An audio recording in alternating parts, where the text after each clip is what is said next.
कार्तिक मास महात्म्य 33वां अध्याय। सभी कथाएं सुनने के उपरांत राजा पृथु ने महर्षि नारद से कहा कि हे पूज्य मुनिवर, अब आप कार्तिक मास के व्रत के उद्यापन की विधि बताने की कृपा करें। यह कथाएं सुनकर मुझे अलौकिक आनंद प्राप्त हुआ है, किंतु यदि उद्यापन विधि ज्ञात न होगी तो मेरा आनंद अधूरा ही रहेगा। राजा पृथु की विनती सुनकर नारद जी बोले, हे राजन, कार्तिक मास के शुक्ल पक्ष की चतुर्दशी को कार्तिक मास के व्रत की पूर्णता के लिए उद्यापन करना चाहिए। पूरे घर में गोबर का चौका लगाकर तुलसी के ऊपर मंडप बनावे और द्वारों पर मिट्टी के 4 द्वारपाल, जिनके नाम पुण्यशील, सुशील, जय तथा विजय हो, उनको स्थापित करे। फिर तुलसी के समीप सर्वतोभद्र चक्र बनाकर उसके समीप पंचरत्न युक्त कलश स्थापित करे।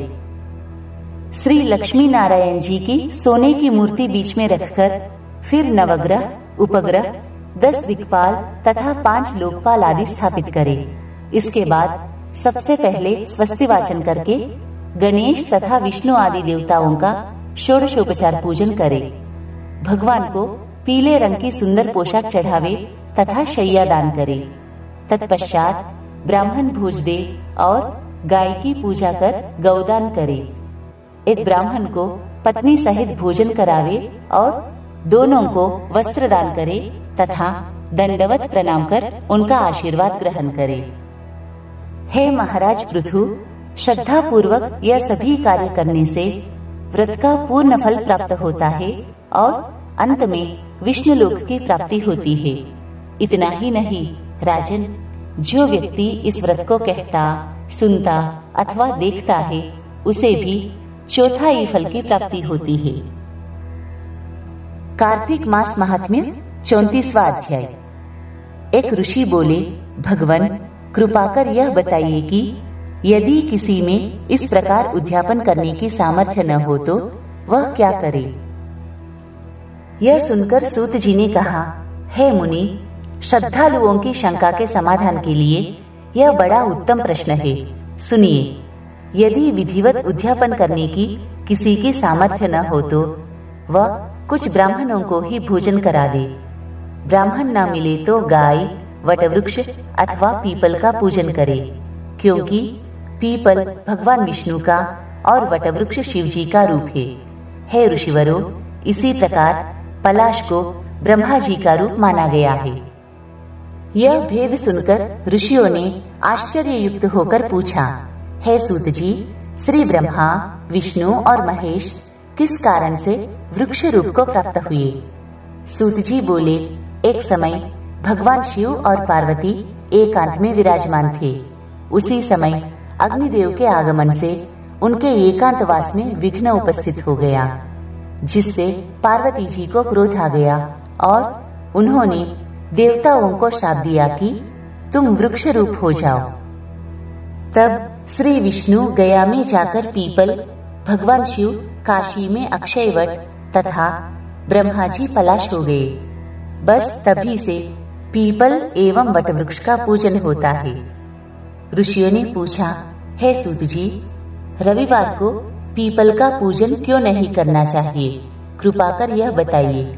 तब सूत जी बोले, हे ऋषियों, इस भेद के पीछे एक इतिहास है जो मैं तुमसे कहता हूँ, ध्यान पूर्वक सुनो।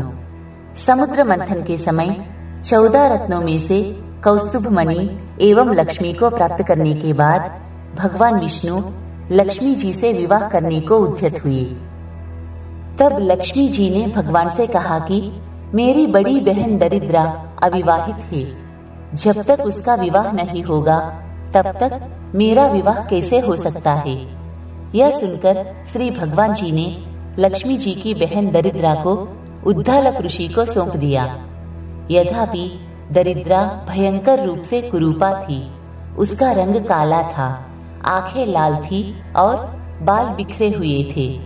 तब भी भगवान की आज्ञा मानकर उद्दालक ऋषि उसे अपने आश्रम में ले आए।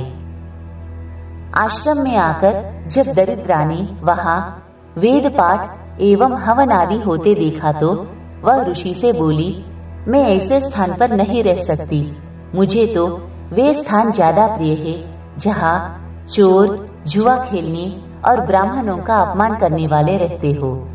उसकी बात सुनकर उद्दालक ऋषि बहुत दुखी हुए।